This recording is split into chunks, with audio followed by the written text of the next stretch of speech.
name's Helen, this is my channel, Helen Mary Jo. Today I am in the kitchen and I am doing some Christmas food prep, and I am going to make some overnight oats. Now, I'm sure loads of you have made overnight oats. It's not rocket science or anything else, but we were having them while we were on the cruise and Rob really liked them. So I said, well, why don't we have them at home? It's a very, very healthy, slow release breakfast.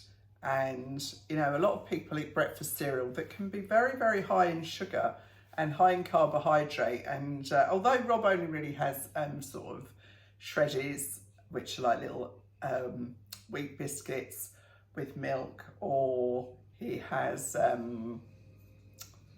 gone blank, bran flakes. So the first thing I'm going to do, I've got this big pan here, and I always do my roast potatoes. I get them parboiled and ready in the foil trays for Christmas, and I get them in the freezer. So I always buy these. These are the peeled potatoes from Tesco's, and they are 3 for 2, so they work out at about, I think it's £1.75 for each, and then obviously, so it's £3.50 for 3 bags of potatoes, and that is loads. So I'm just going to cut some of them are a bit bigger than I want them to be, and I freeze them in these foil trays that I have from Costco, which are perfect. And that is a big job done before Christmas. So I've done this, I think this is my 3rd time doing this on the channel. So a lot of you probably are doing this already. And the real secret with roast potatoes is to get them to that parboiled stage, but where they're not, they don't go mushy. You know, it's quite a balancing act actually. So I've cut those all down. There's one there with the black bit on, I've cut that off. Oh, that's ended up quite a small potato. I'm not even going to bother with that one. That was not very nice at all. So that's the pan of potatoes. If there was, I think there's only 8 of this year that I've said before, and that's probably enough potatoes, easily enough for 8 of us, because by the time you've got all the other extras in there, you really don't have a lot of room left for a lot of potatoes. So I'm going to put some salt in there, and I'm going to put those on to boil, and I will put a timer on because I'm doing other stuff. I don't want to get distracted and get them so that we're having mashed potatoes. So just put some water on there. So I've got them on a fast boil. Now the other thing I'm going to do is, as I said, the overnight oats, and I'm going to do them in this bowl because this bowl has got a lid, and I'm going to make kind of hopefully 3 days worth. So we'll start off with the oats, quite obviously. There's oats in here. Recipe, I'm using cups. It's, that cup's kind of there. This recipe takes 2 cups of oats. We really did enjoy this on holiday, and Rob actually, you know, he doesn't often comment, but he said I would actually quite like that for breakfast. So there's 2 cups of oats, 1 cup of semi-skimmed milk,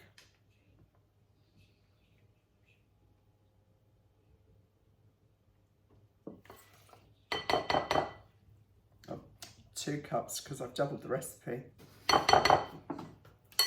What happens with this, it's absorbed overnight, so it's so there's no cooking involved. So you can make this, you'll have seen people make this in the jars, and then they take it to work with them, you know, and they can eat it like that. So I'm just going to put a little bit of cinnamon in, not a lot of cinnamon. We're not big cinnamon lovers in this house, So probably half a teaspoon of cinnamon. And then also I've made a couple of notes here so I don't forget. Sultanas. So I know that's going to happen if I'm not careful. These will kind of all come out in one lump. So I'm going to put 1 cup of sultanas in here.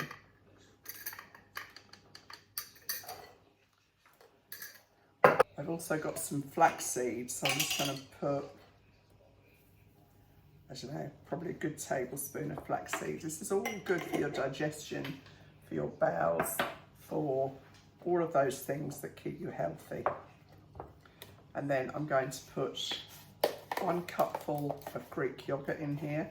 I don't use low-fat yogurt or any low-fat products really, because I don't believe in them. I think whatever they take out in fat, they add in usually with sugar, and nobody needs that in their lives.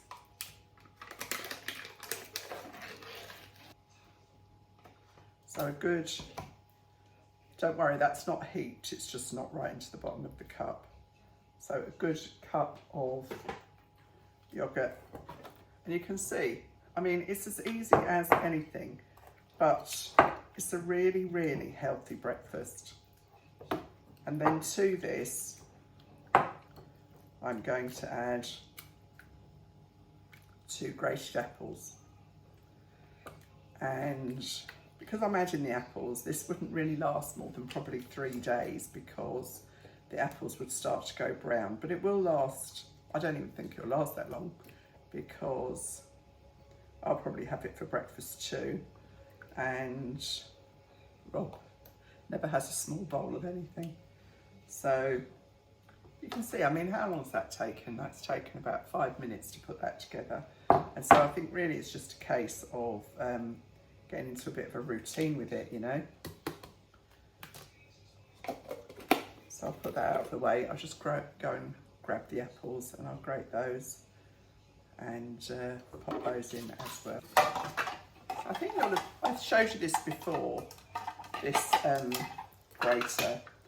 I will link it down below, but I really, really like this grater. It makes short work of thing.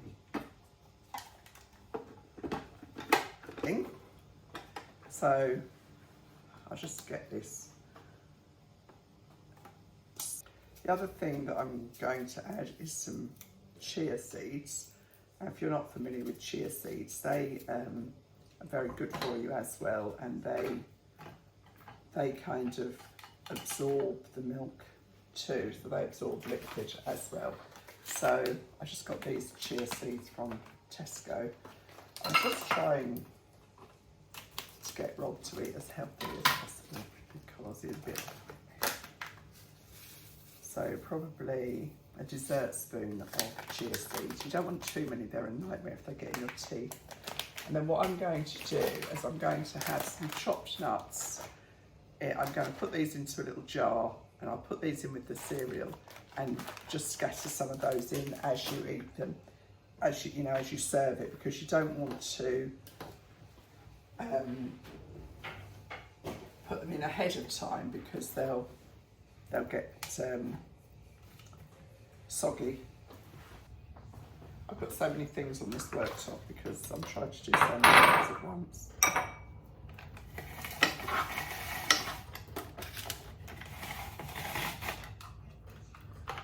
I've got the hob out ready because I'm going to make some stuffing in a second. This grater is just so brilliant. I mean, look what short work it's made of that. That's all ready to go in. 1 apple, done.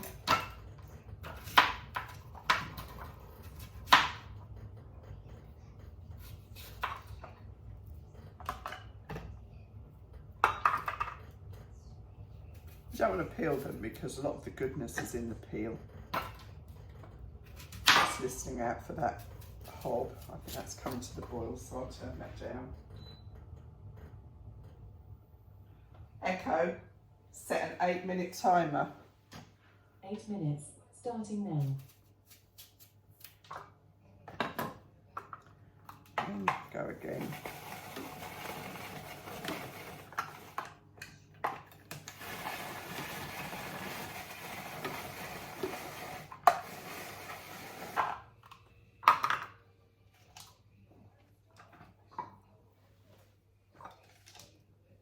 Add that apple into the mix. I've been meaning to make this for ages, you know, this overnight oats, because when we were on the Azamara cruise in January, I was having this for my breakfast. I think that looks delicious, and it really is, because all the sultanas plump up, and you could add honey at this point, but I'm not going to, because I think with the sultanas and the apple it's probably sweet enough. If you wanted it sweeter, you could add some honey, or you could add it kind of as you go along, really, couldn't you? You don't have to. So that will go into the fridge. I'll put the little pot of nuts next to it to remind us, and that's at least 2 or 3 mornings breakfast done for the pair of us. So I'm going to turn the camera off while I get ready to make this stuffing. It's a different recipe I'm using this year, so I always make more than one stuffing, so it'll be interesting to see what this one is like. But I'll clear the eggs and I'll get the camera set up, you know, my 2-camera trick, and see how we go. Back in a sec. Right, so in the pan I've got a good tablespoon of vegetable oil, and into this I'm going to add 1.5 cups of chopped onion. Now this is frozen onion, just waiting for that to get a little bit hotter.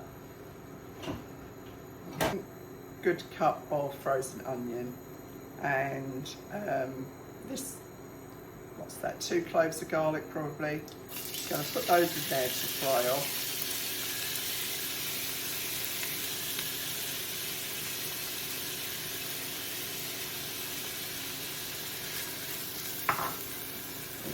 I always go for the easiest route.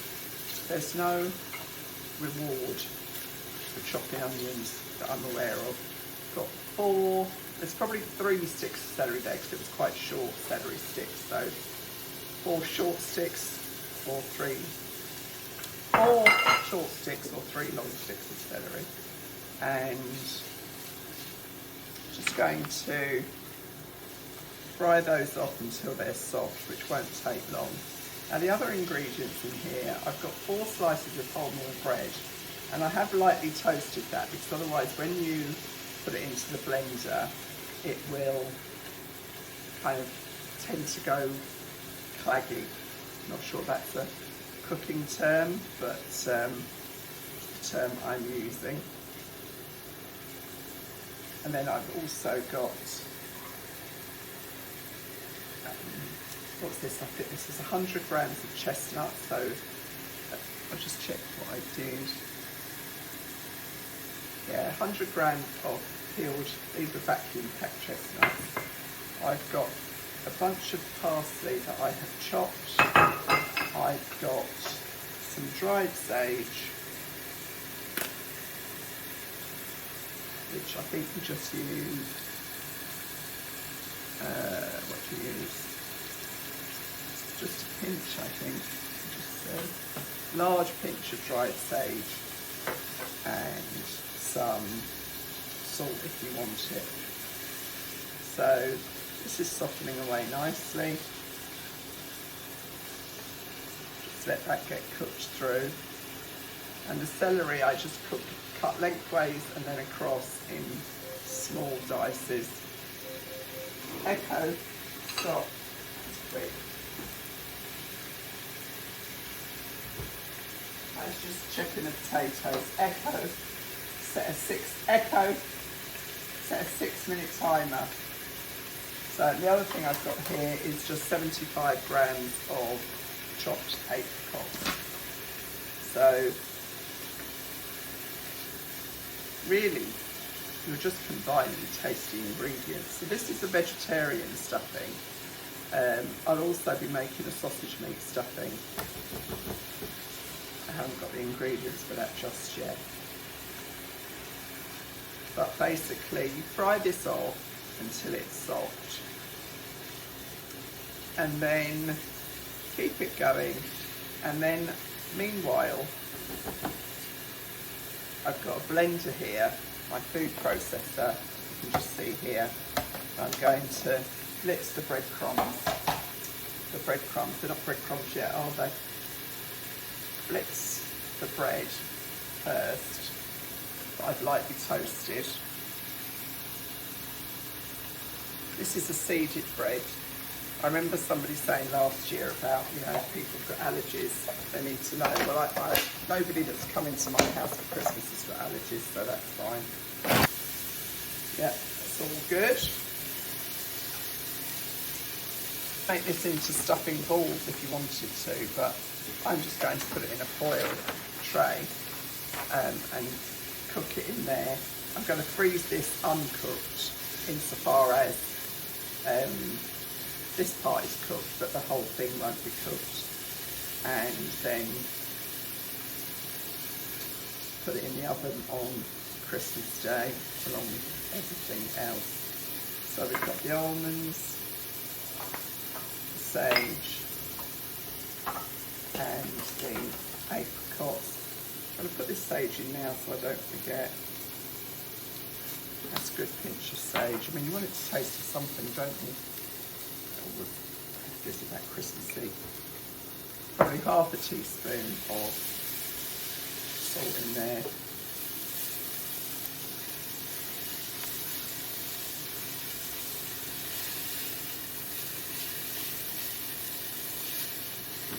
I'm going to add, while I'm waiting for that to soften, I'm going to add the blanched almonds,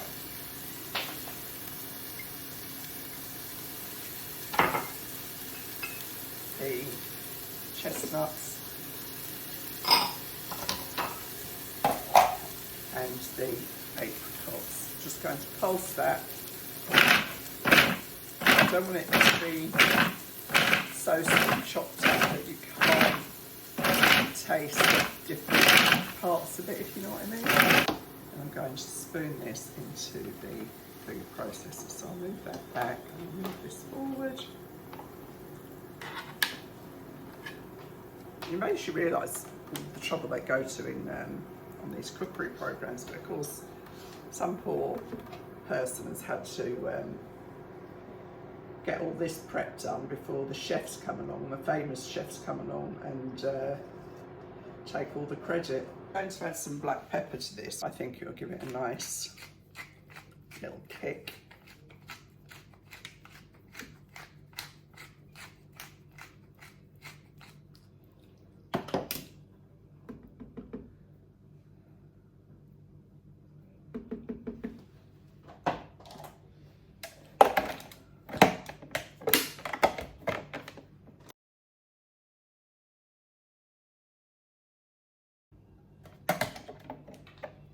So that's all nicely combined. I'm just going to let that cool down a little bit. It doesn't really tell you to do this in the recipe, or the recipe I've got, but I think if I put the egg in now, it's just going to cook because that is actually quite warm. Once it's kind of mixed with the breadcrumbs for long enough, obviously it will cool down quite quickly. So while that's cooling down, I'm just going to go and get the, I was going to put it in one of those trays, but it's too big. I'll go and get a smaller foil tray from the other room. And now this is a foil tray that I've rescued from something that I bought in Costco, because their foil trays are actually very sturdy. So I'm going to add the egg and hope to goodness it doesn't cook. I did expand the recipe slightly, so I don't want it to not work.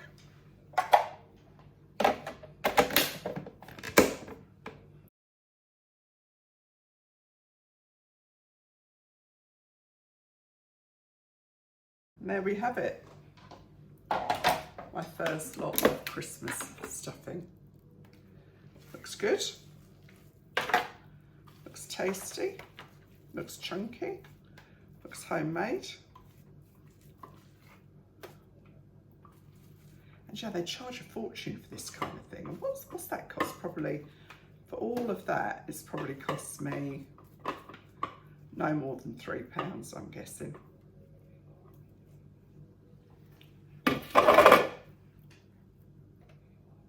But there we have it. That's the first lot of stuffing. You could easily make this in a loaf tin if you wanted to serve it in slices, which I know some people do, or as I say, you could form into balls, but this is much easier to freeze like that. So I'll let that chill, and then I will just slide that into a freezer bag, label it up, and delish. So that's that. The last thing I'm going to do is my cranberry sauce. So just trying to get ahead. I mean, I'm only just back from holiday, but there's so many things. If I can get these out of the way, then that's a box ticked. So it's as easy can be. So in here, I've got 120 grams of demerara sugar and white sugar, and I'll be honest and say I didn't have, I've got about 40 grams of brown sugar, and the rest is white sugar because I didn't have any more brown sugar. And then I'm going to put in 120 grams of water. I might need more than that, but I'll see how I go. I've got 250 grams of fresh cranberries, and I'm just going to give that a stir. And basically, that's it, really. I mean, all you have to do is keep your eye on this, because once the cranberries start popping, they are so full of pectin that they will very quickly release that pectin into the liquid, and it will jelly. So if you overcook it at this stage, I mean, normally I use orange juice, but again, I didn't have any orange juice, so I just looked around for a different recipe, and this one had water, so I thought, well, I'll go with the water. I can always add some orange juice on the day, and I am going to put in, Rob found this in the cupboard, and this is an orange and brandy liqueur, and I'm going to put a glug of this in too, because that's what cooking is all about, is finding something that works for you. So I love to see these cranberries boiling away here, because I think they look so Christmassy.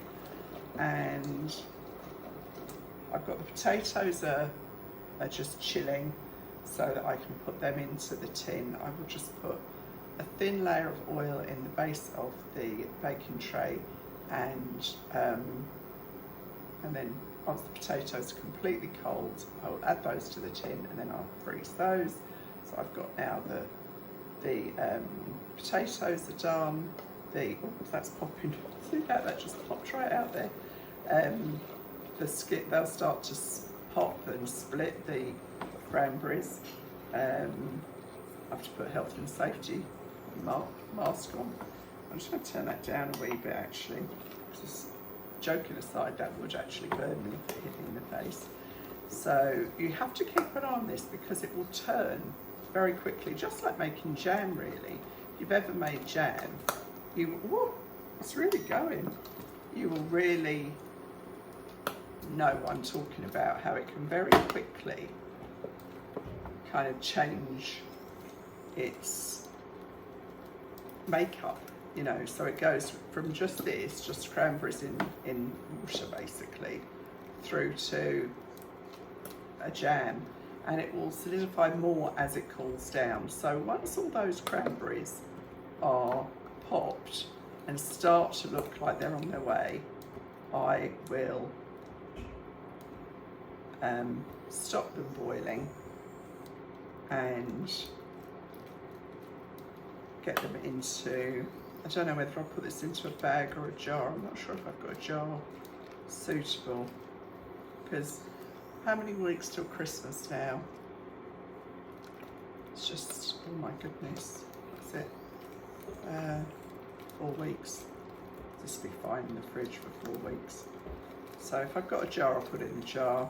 Otherwise, I'll put it in a bag. Because the thing was with the jar, I can kind of almost serve it from that jar on Christmas Day, if I find something suitable. Otherwise, as I say, I'll just put it in a bag, get it out on Christmas Day. Well, I'll get it out the day before, let it defrost, and then taste it and see if it needs anything added to it. Because at Christmas, I will have oranges and fruit and everything here. So if I need to just put a little squirt of orange juice in there, because cranberries are incredibly tart. So, and you don't need a lot.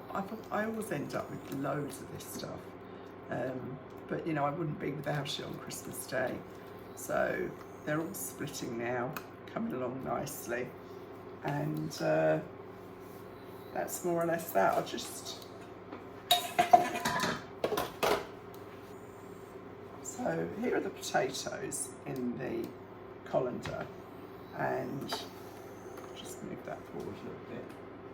And I'll just show you the kind of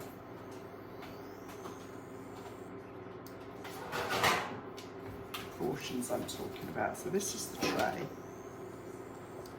and I will put just this vegetable oil in here. This is sunflower oil in here to pop the potatoes into, but on the day I will add some gooseneck to it too. Though I don't really think it makes much difference. It's more about getting these potatoes right. So these are very soft,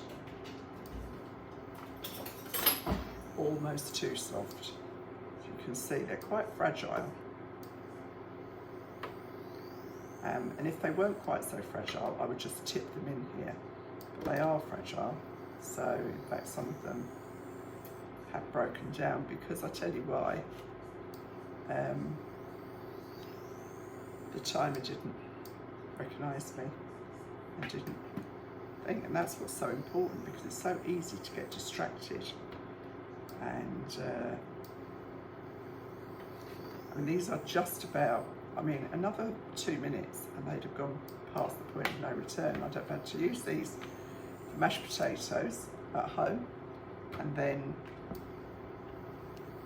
start again. I mean, that's not the end of the world. We'd easily eat these this week, but I won't overcrowd them. But I will get 2 trays of potatoes out of here. You can see the beauty of these is they are ready to go in the oven on Christmas Day, and we just throw the trays away. So it really does minimise the amount of washing up that there is to do. So couldn't be easier, could it really? And I really think that getting all this, that was close, getting this prep done ahead of time. I'm going to turn that down again. I've never known these be so spitty. Getting this done ahead of time means that you as the cook, whether that's the man or the woman in the house, in our house it's always the woman, get to enjoy Christmas Day as well as everybody else, instead of it just being like slog from the minute you get up, you know, getting everyone's breakfast and the gifts. And you know, I now have got this off to such a fine art that I can truly say, hand on my heart, that I have a very relaxed Christmas Day. Grace will be here, we cook beautifully together, and it's a joy. It's just a joy. So I don't really think, do I need to show you more of this? Probably not. So I'm sure you get the idea. Just keep it going until all of those have popped, and you will start to feel, as soon as you feel a tiny thicken, stop it and let it cool down. And then, as I say, you can always bring it up to the boil again on Christmas Day if you think it needs to be a little bit thicker, and you can adjust the flavourings too. There's no right or wrong, just enjoy it. So I'll leave you with that for now, and I'll be back with some more Christmas prep. And I know I threw in an overnight muesli in here, but that's what I was doing today. So I hope you've enjoyed it, and I'll see you really soon. Bye.